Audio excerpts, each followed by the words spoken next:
So for number 9, it says we need to reflect across the y-axis. Now, the one thing that we didn't talk about is reflecting across the y-axis, so I'll help you with this one.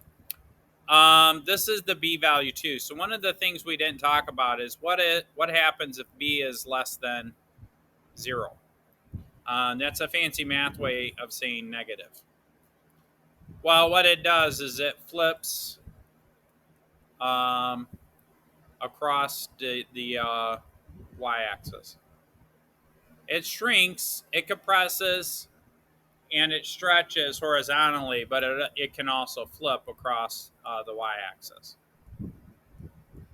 So since we're not compressing or shrinking, b has got to be 1, but because we're reflecting is a better word. I say flips, but reflect is the same thing. In other words, g, well, let's do a different color so it makes more sense. In other words, g of x is equal to f of negative x. And so what we're going to do is whatever the x value is, we're just going to flip it. So this dot here goes here, and this dot here goes here. But now this one is about negative 1 point something, so that's going to go here. This one is about a positive 1 point something, so it's a negative 1 point something. So what I'm doing, and this is the origin, 0 and 0.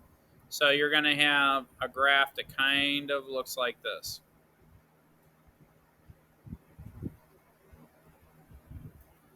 Okay. Any questions on that one? Let me check my fancy math book. And so what I did is I just took that whole graph and I flipped it around or reflected across the y-axis. If I were to take this blue one and flip it around the y-axis, that's what I would get, the red one.